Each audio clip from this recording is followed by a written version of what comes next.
আসছে আল্লাহ পাকের পক্ষ থেকে নূর ওয়া কিতাবুম মুবিন।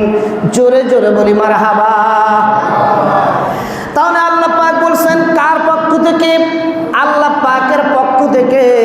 আল্লাহ কয় আমি জগতের মানুষদের মাঝে দুইটা জিনিস প্রেরণ করলাম, একটা হলো নূর আর একটা হলো কিতাব। এখন এই কিতাবের ব্যাখ্যা আমরা জানি জগতের মধ্যে কিতাব হলো 104খানা। সবাই বলেন কত? 104খানা কিতাব। তার মধ্যে বড় হলো 4টা, তাওরাত, জবুর, ইনজিল, ফুরকান 4টা।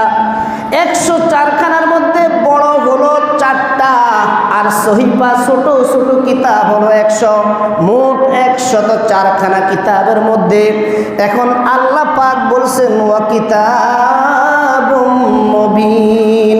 এখন এই কিতাবটা তাওরাত হতে পারে, জবুর হতে পারে, ইনজিল হতে পারে, কোরআন হতে পারে। কথা ঠিক না বেঠিক? কিন্তু কিতাবের কোনো নাম নাই।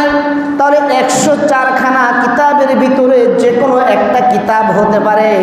জগতের আলেমেরা এখন বলে না, এটা 104খানা কিতাবের মধ্যে অন্য কোনো কিতাব নয়, এই কিতাবটাই হলো আল কোরআন। জোরে জোরে বলে মারহাবা। কিন্তু এটা নিয়ে কোনো ভেদাভেদ নাই, কোনো মতভেদ নাই। পৃথিবীর যত আলেম আছে, যত আকীদার আলেম আছে, সবাই বলে এই কিতাবের নাম হলো কোরআন। কথা ঠিক না বেঠিক? কিন্তু যত বেজাল, ওই বেজালটা হলো মিনাল্লাহি নূর। কথা ঠিক না বেঠিক? এখন এই নূরের ব্যাখ্যা বলে এটা আলো, এটা হলো জ্যোতি। কথা ঠিক না বেঠিক? এটা নূর বা আলো, জ্যোতি না না না। এখন আমাদের দেশে এই নূরের ব্যাখ্যা জগতের মধ্যে এক শ্রেণীর আলেম ব্যতীত অন্য যারা আছে তারা এটাকে বলে শুধু কেবল এটা নূর, মানে জ্যোতি বা আলো। এখন আমরাও বুঝলাম নূর বা জ্যোতি, আলো।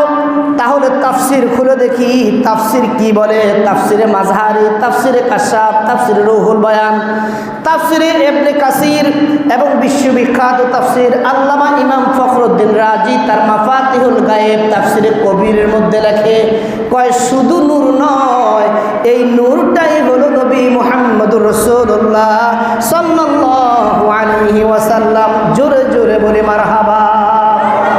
তাহলে আমরা পাইলাম এই নূর মানে হচ্ছে নবী মুহাম্মদ রাসূলুল্লাহ, আর কিতাব হলো কোরআন। কথা ঠিক আছে তো?